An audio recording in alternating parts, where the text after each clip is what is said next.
Le franc CFA, symbole contesté de la persistance du néocolonialisme français, est-il condamné? En tout cas, sur le continent, il cristallise le ressentiment de la jeunesse. Et l'élection au premier tour de Bassirou Diomaye Faye, dont le parti a promis qu'il sortirait du franc CFA d'une manière ou d'une autre s'il était porté au pouvoir au Sénégal, n'arrange pas les choses. Du côté de Paris, dans cette période d'incertitude, le discours est désormais le suivant.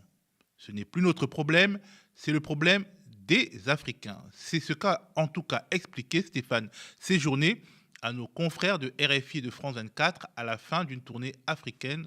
On écoute. Bachir Diomaye Faye veut quitter cette zone. Une réforme a été annoncée en 2020, mais elle a échoué. Pourquoi? Bon, d'abord, sur le franc CFA, nous ne sommes plus dans la gouvernance, nous n'avons plus de réserve en France, notamment pour garantir la monnaie. J'ai aucun avis presque sur le sujet. Si les pays africains se mettent d'accord pour changer le nom, organiser différemment leur organisation monétaire, c'est de la souveraineté des États. Et nous voulons bien accompagner ce mouvement.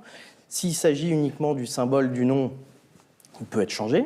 S'il s'agit d'une organisation différente de l'organisation monétaire, elle peut également être changée. C'est de la décision de la souveraineté des États africains et ce n'est pas à la France d'avoir un avis là-dessus. Nous avons fait notre part du chemin en sortant de la gouvernance du CFA. C'est maintenant aux États africains de le décider. Avez-vous fait attention? Stéphane Séjourné n'a pas répondu à la question sur les annonces non suivies d'effet d'Emmanuel Macron et d'Alassane Ouattara en 2019. Souvenons-nous. C'est acté, le franc CFA va disparaître en 2020. Historique, c'est le mot qu'ont utilisé les deux présidents, Emmanuel Macron et Alassane Ouattara, à la sortie de leur entretien bilatéral lors de la conférence de presse. Trois principales choses vont changer. Premièrement, c'est le nom du franc CFA, il va devenir l'éco. Deuxièmement, les réserves de change ne seront plus obligatoirement logées au sein du Trésor français. Et puis, la France ne fera plus partie des instances dirigeantes de cette monnaie. En revanche, la France va continuer à garantir cette monnaie et la parité avec l'euro restera. En effet, il n'y a pas de quoi se vanter de ce qui a été tout au plus un moment d'enchantement. Qu'est-ce qui va se passer désormais? À quoi correspond la nouvelle posture de Paris qui va au final assumer de fermer la porte et de passer à autre chose? Le CFA est-il condamné ou va-t-il perdurer? Pour répondre à ces questions, j'ai sollicité l'économiste Ndongo Samba Sylla. Ndongo Samba Sylla est auteur avec Fanny Pigeot de L'arme invisible de la France-Afrique, une histoire du franc CFA, paru aux éditions La Découverte et dont la version de poche vient de sortir, mais également de La démocratie en France-Afrique, une histoire de l'impérialisme électoral.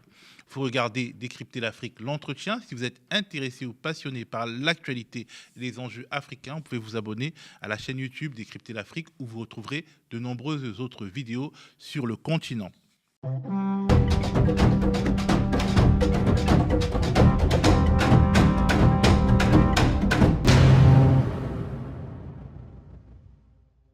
Bonjour, Ndongo Samba Sylla. Bonjour Théophile. Alors, que penser de la dernière sortie de Stéphane Séjourné, chef de la diplomatie française sur le franc CFA et son avenir? En gros, il explique que la France est déjà sortie et que dans le fond, ce n'est plus son problème. Tout au plus, elle peut accompagner les Africains dans leur volonté de réforme si elle existe.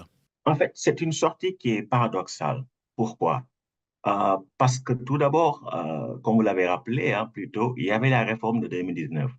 Et quand la réforme a été annoncée, on a vu dans les journaux français, etc., que c'était la fin du franc CFA.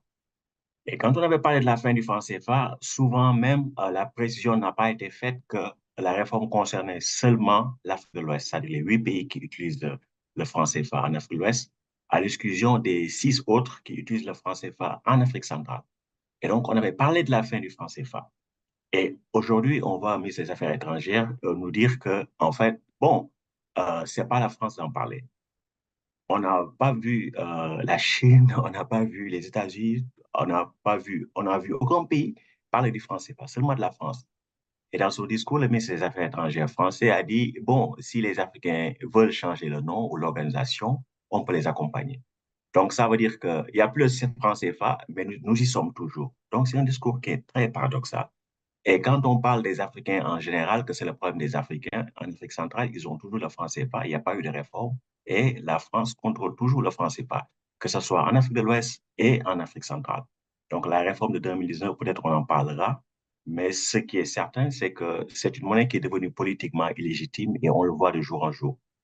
Alors, qu'est-ce qui s'est passé en 2019-2020? C'était quoi? C'était abracadabra, le franc CFA a disparu.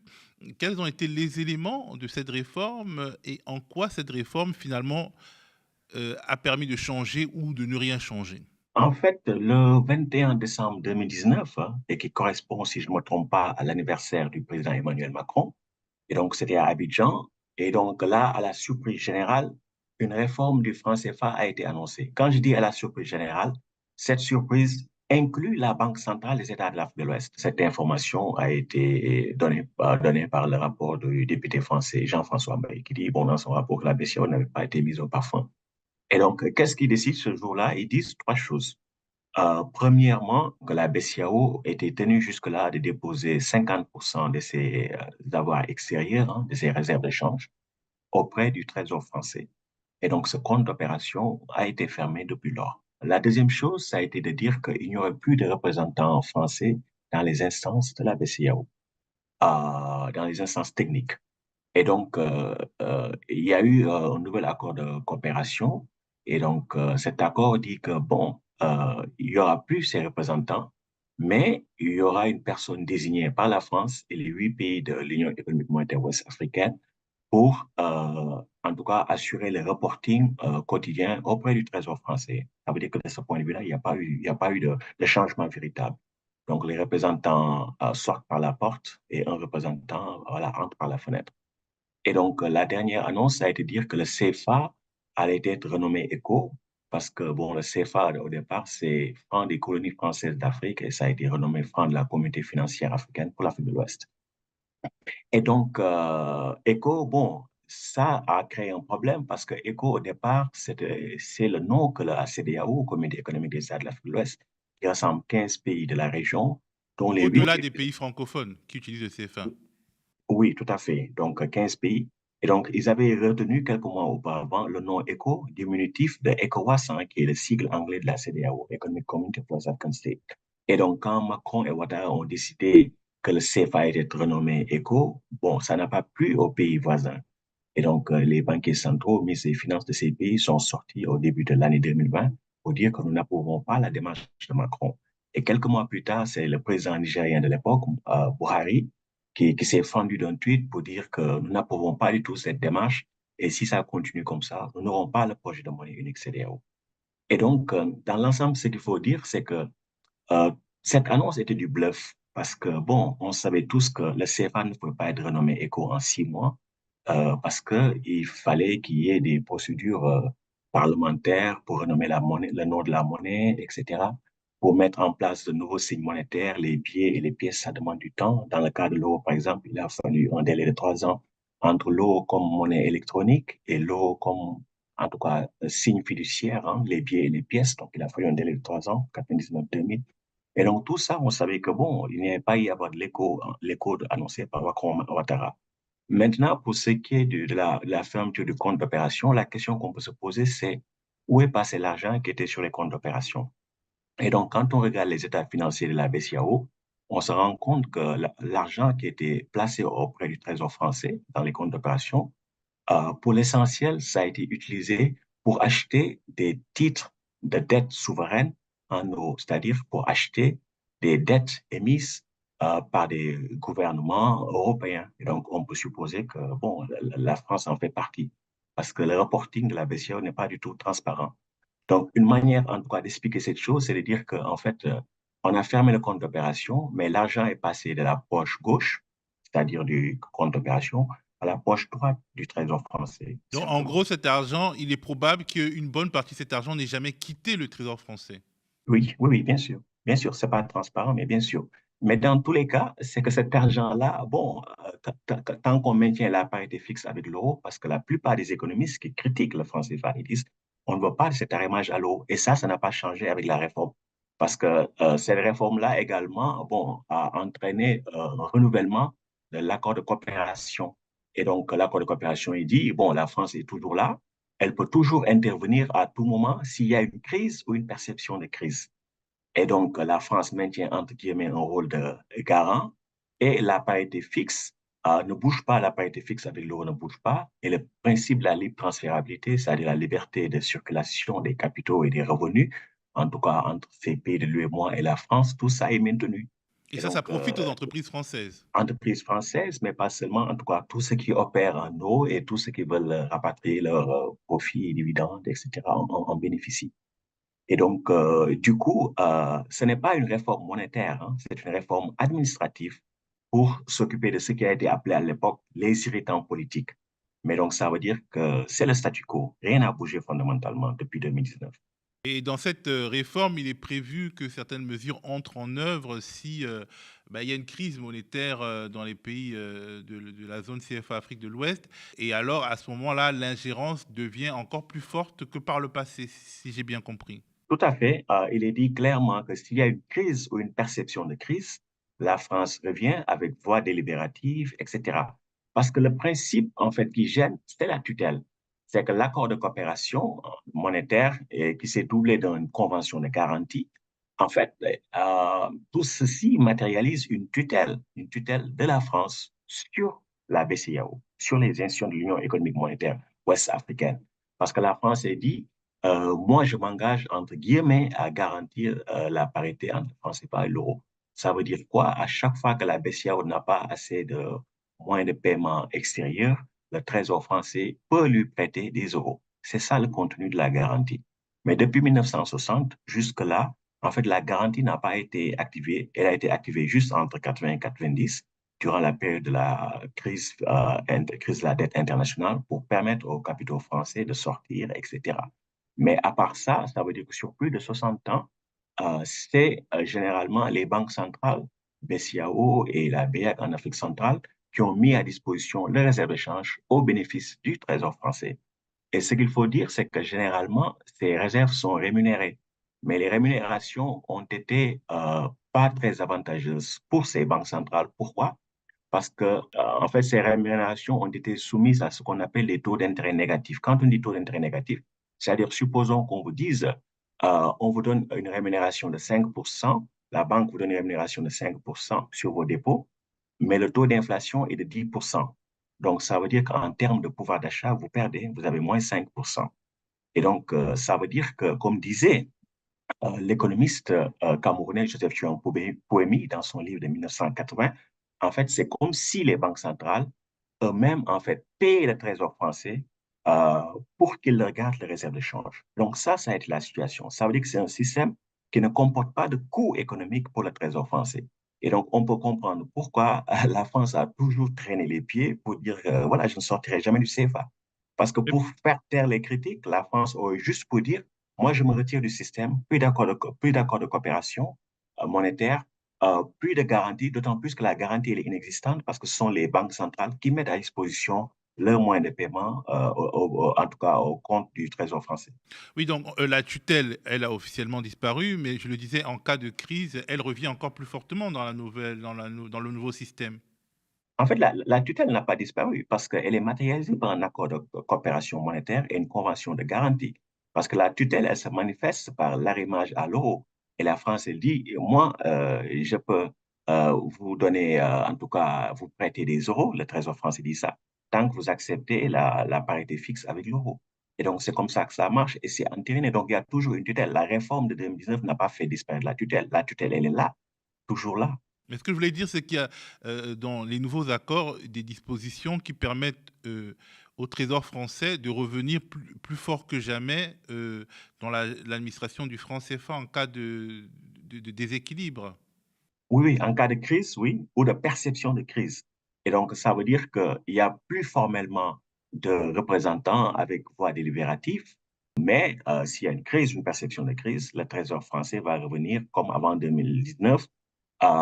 Et voilà. Mais dans tous les cas, en fait, ce qui compte, c'est le fait que c'est la France qui contrôle la BCEAO, qui contrôle les institutions de l'UEMOA à travers cette coopération, cet accord de coopération monétaire, la convention de garantie.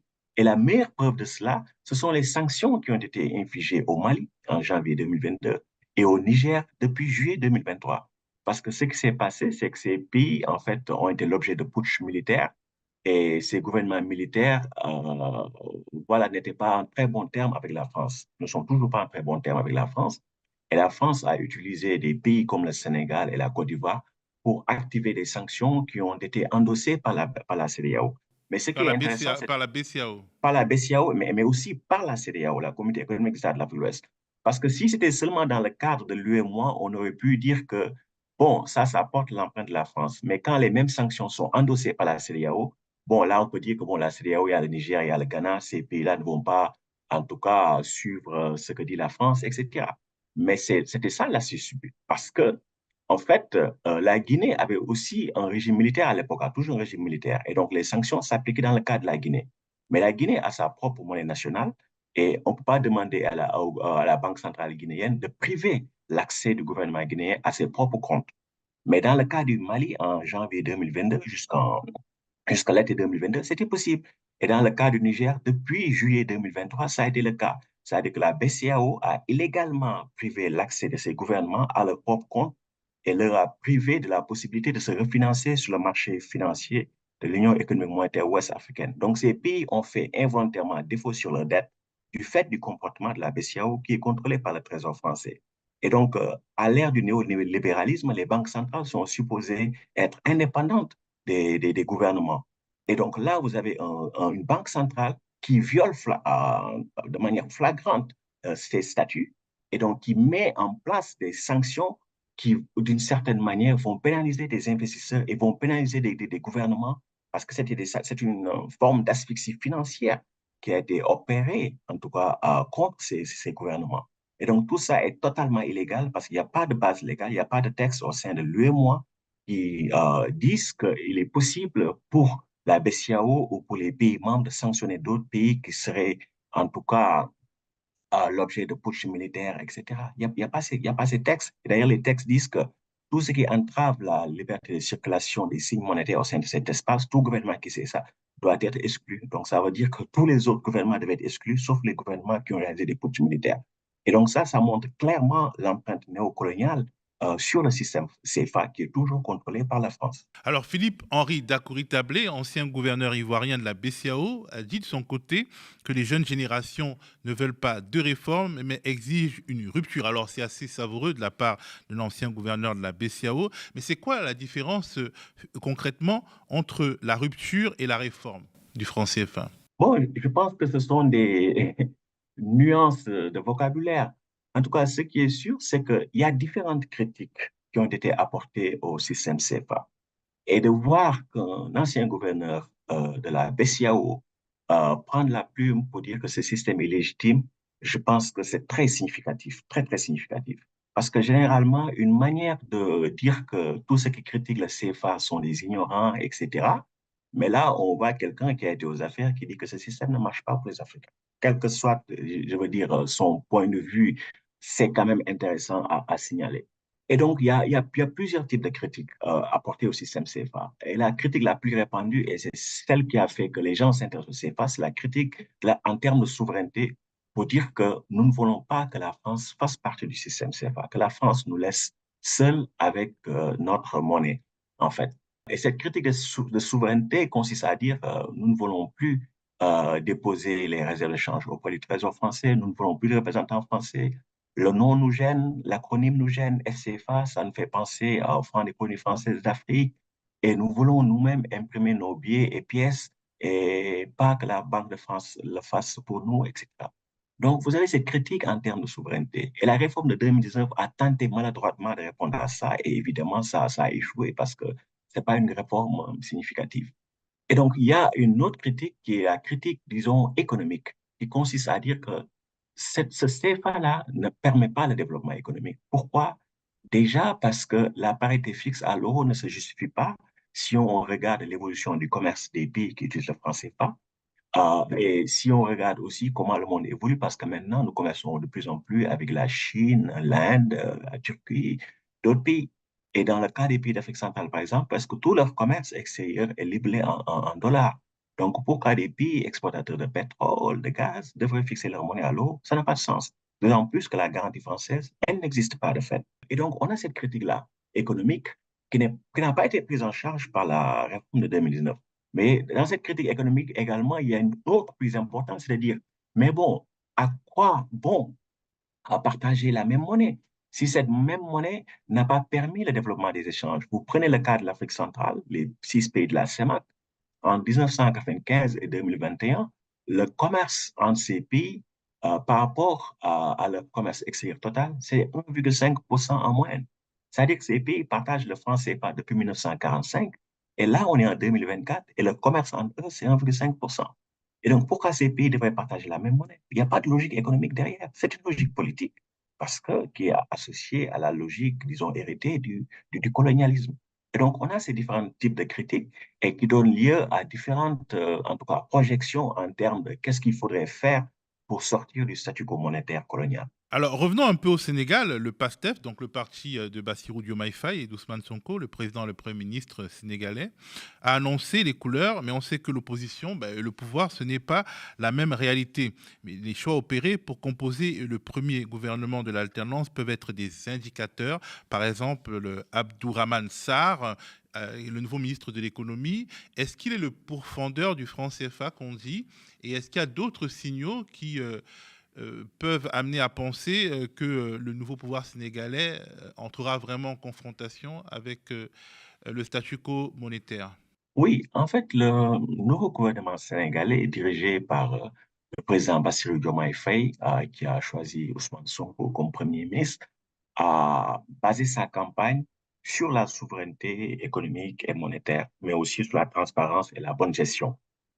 Et donc, dans leur programme, ils ont dit, nous voulons une monnaie nationale pour le Sénégal, on va y travailler. Donc, au départ, c'est ça qu'ils avaient dit. Et quand il y a eu les premières critiques, ils ont essayé un peu d'avoir un discours plus conciliant en disant, dans un premier temps, nous allons voir si on peut réformer, si on peut aller vers la monnaie de la CEDEAO, le projet de monnaie à 15 de la CEDEAO. Si c'est pas possible, on va aller essayer de réformer l'UEMOA. Et si tout ça n'est pas possible, on va aller vers une monnaie nationale. Et donc, ce qu'il faut dire, c'est que, bon, le projet de monnaie unique CEDEAO ne verra jamais le jour, hein, je veux dire. Ils ont repoussé ça depuis 1983. Ils avaient dit 2020, après ça a été 2027. Et donc, en 2027, ils diront 2035, en 2035, ils diront 2050. Il y a beaucoup de raisons qui expliquent que cette monnaie ne verra pas le jour de sitôt, mais on n'aura pas le temps d'en parler ici. Donc, ça veut dire que la monnaie unique CEDEAO n'est pas une alternative au franc CFA parce qu'elle ne peut pas exister. Et même si elle devait exister, elle poserait des problèmes similaires au franc CFA. Et donc, ça veut dire que soit c'est réformer l'UEMOA, si on pense que l'UEMOA est réformable, et soit sortir pour avoir une monnaie nationale. Le nouveau ministre de l'économie, Abdourahmane Sarr, qui a été au FMI pendant 15 ans, et donc il fait partie des rares intervenants dans ce débat sur le franc CFA qui connaît bien la question. Il connaît très bien la question parce qu'il y a beaucoup qui s'expriment sur la question sans la connaître vraiment. Beaucoup se disent spécialistes, etc. Abdourahmane Sarr comprend l'importance du taux de change. Il a été au FMI, donc il sait l'importance que le taux de change peut jouer pour amortir les chocs. Donc il comprend cela. C'est pourquoi il a dit, soit on réforme l'UEMOA, le taux de change ne convient pas, l'arrimage à l'euro ne convient pas, et si ce n'est pas possible, le Sénégal doit avoir sa monnaie nationale, ce qu'il a appelé Sénexit. Donc c'était ça sa position. Maintenant, il faut voir dans quelle mesure sa position va être compatible avec celle du nouveau gouvernement. Qu'est-ce qui pourrait donner à penser que ce ne sera pas le cas? Bon, je ne sais pas, parce qu'il y a cet argument pseudo-panafricaniste qui dit que, bon, il faut maintenir les acquis de l'intégration. Mais je veux dire, dans le cas du système CFA, il n'y a pas des acquis de l'intégration, il n'y en a pas. Parce qu'un système qui vous appauvrit, mais c'est un système dont il faut se débarrasser rapidement. Il n'y a pas d'acquis de l'intégration dans le cas du système CFA. C'est-à-dire que si les gens pensent que le CFA est réformable, l'UEMOA est réformable, c'est-à-dire que la première chose qu'il faudrait faire, c'est de dire à la France de sortir du système CFA. C'est-à-dire qu'il n'y ait plus d'accord de coopération monétaire, qu'il n'y ait plus de convention de garantie. Et ça veut dire que maintenant, les Africains vont décider entre eux-mêmes ce qu'il faut faire. Et donc, là, c'est un préalable. Et c'est ce préalable-là même que le président nigérian de l'époque, Mohamed Bouhari, avait exigé pour la poursuite de l'écho. Il avait dit au pays CFA, en Afrique de l'Ouest, tant que vous ne coupez pas le lien avec le trésor français, on ne pourra pas aller loin. Donc, la première chose que la France aurait pu faire de manière unilatérale est pour couper court à toutes les critiques, etc. C'est de dire que, voilà, j'en ai assez et maintenant je sors, débrouillez-vous. Donc ça aurait pu être la réponse responsable vraiment de la France. Mais la France n'a jamais voulu le faire parce que la France n'a rien à perdre avec le maintien du système CFA d'un point de vue économique. Peut-être d'un point de vue symbolique, son image va être écornée, mais d'un point de vue économique, la France n'a rien à perdre à maintenir le système CFA. Et donc, supposons que la France sorte du système CFA, ça ne résoudrait pas le problème. Parce qu'après, la question, c'est quel taux de change il faudrait avoir et est-ce que ce taux de change serait bénéfique à tous les pays? Donc, ça, c'est un problème de fond. Et on n'a pas encore eu le temps d'en parler parce que justement, on est toujours dans cet argument pro-français, anti-français, stabilité, non-stabilité. Et l'autre chose, c'est que moi, jusqu'à présent, comme la CEMAC, hein, en fait, ce sont des cadres d'intégration qui ont tout fait pour que les pays membres n'aient pas de système financier autonome.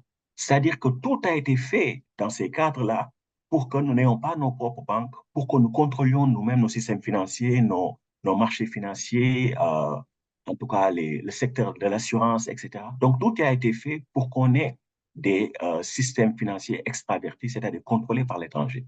Et donc, ça aussi, c'est un problème qui est totalement différent et on n'en a pas encore parlé. Et donc, ça veut dire que si même la France sortait, les problèmes ne seraient pas résolus. Parce qu'il ne peut pas y avoir de développement économique s'il n'y a pas un contrôle du système financier, un contrôle national du système financier. Et donc, je ne pense pas qu'à l'échelle de l'UEMOA, ce soit possible. Ça prendrait beaucoup trop de temps. Et beaucoup trop de temps, ça veut dire qu'on continuera à infliger des misères à nos populations. Et donc, il y a tous ces éléments dans le débat sur le CFA. Et certains n'ont pas pu apparaître parce que jusque-là, on a été dans un faux débat pro-français, anti-français, stabilité économique versus inflation dans les pays voisins, etc.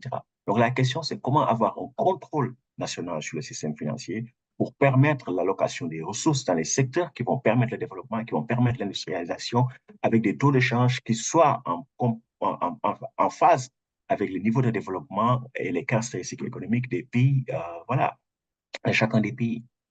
Alors, Stéphane Séjourné, le ministre français des Affaires étrangères, dit au fond, les Africains doivent se débrouiller et nous dire ce qu'ils entendent faire du CFA. Dans les faits, les pays africains ne s'entendront pas. Il n'y aura pas de consensus, surtout si la France continue de peser sur certains d'entre eux qui sont un peu ces porte-voix sur la scène de l'Afrique de l'Ouest ou de l'Afrique centrale. Alors, par exemple, prendre le cas de l'Afrique de l'Ouest avec l'arrivée du PASTEF au pouvoir. En cas de désaccord entre les deux places fortes de la zone UEMOA, c'est-à-dire entre la Côte d'Ivoire et le Sénégal sur ce dossier du franc CFA, qu'est-ce qui se passera? Bon, on ne sait pas. On ne sait pas. L'année prochaine, il y aura des élections en Côte d'Ivoire. On va voir ce que ça va donner.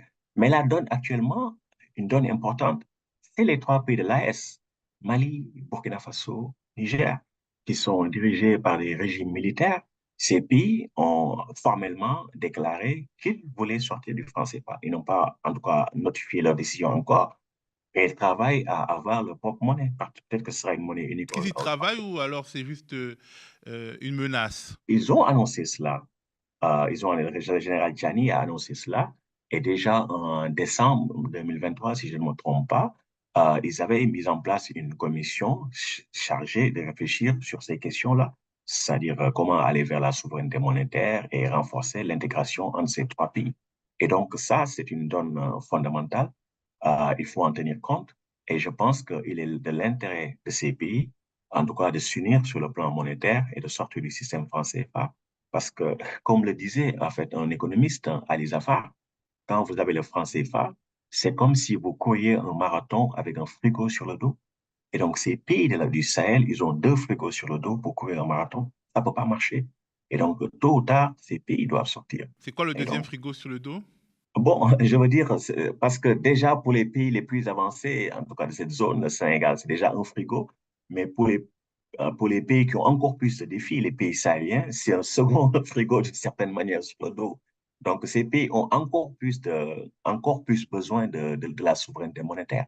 C'est pas que ce soit la panacée, mais c'est que le système français les condamne à la pauvreté éternelle d'une certaine Alors, manière. la question que je voulais poser, c'est que ce soit la réforme ou la rupture, elle ne peut arriver d'un point de vue institutionnel dans ce cadre du franc CFA que sur la base d'un consensus, j'imagine. Or, il est probable que si la France ne veut pas qu'il y ait de consensus, en l'état actuel du développement politique de ces pays, eh ben, il n'y aura pas de consensus.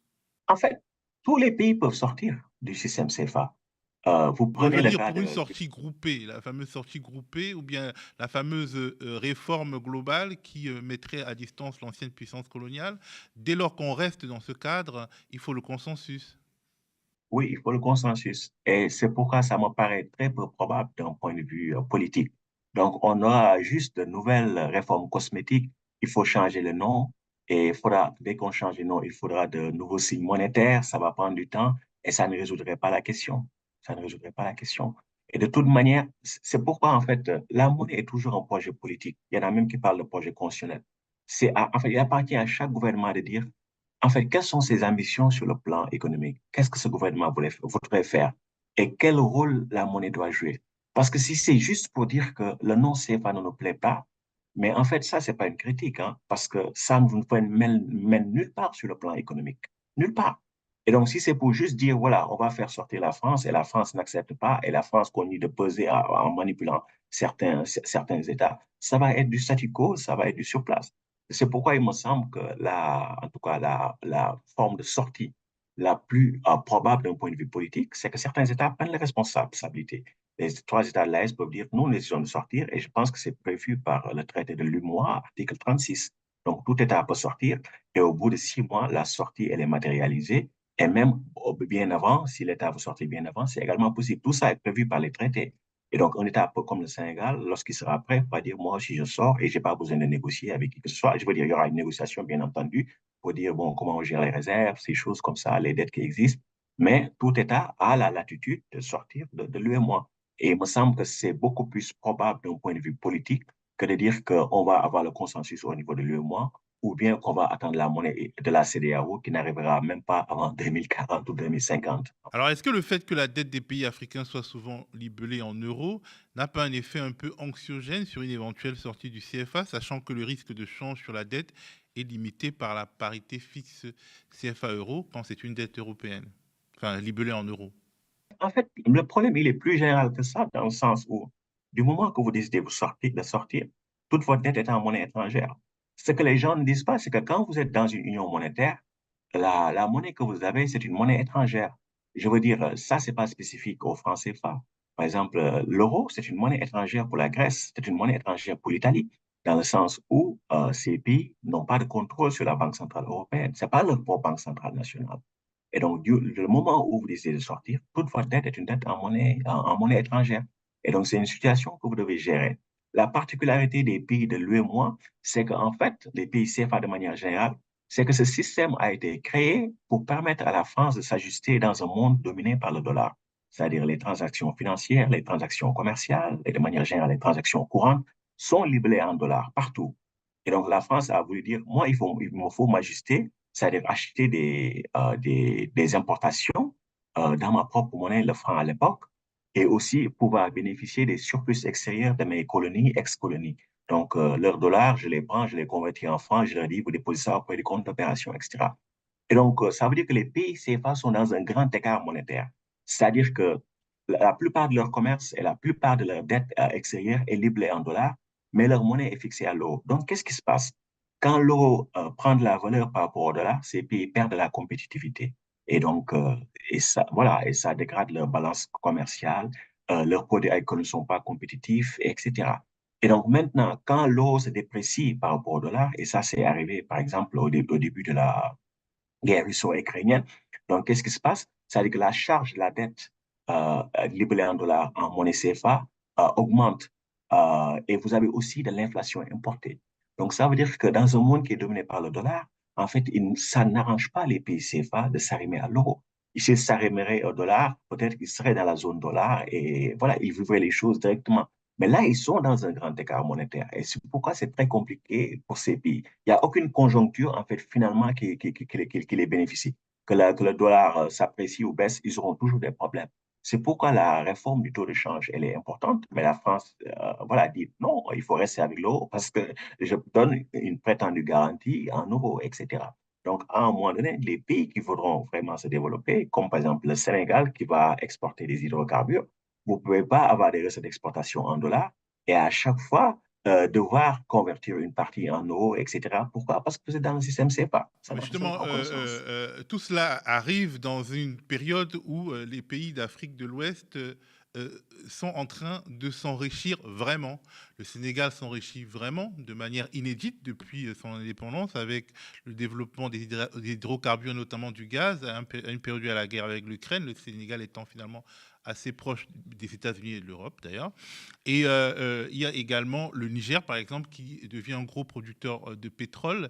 Et en réalité, ça veut dire que ça fait des euros encore en plus dans la gibecière du Trésor français, d'une manière ou d'une autre, si on en croit tes explications, si on en croit vos explications. Alors, est-ce que ça va se passer aussi facilement aujourd'hui, là où, il y a peut-être 20 ans, à la fin des années 90, ou bien pendant les années 90, il y avait une sorte de, et même au début des années 2000, il y avait une sorte de, disons, de lassitude de certains observateurs européens pour l'Afrique qui ne se développerait jamais. Aujourd'hui, l'Afrique s'enrichit, même si elle s'enrichit mal, si les inégalités sont grandes.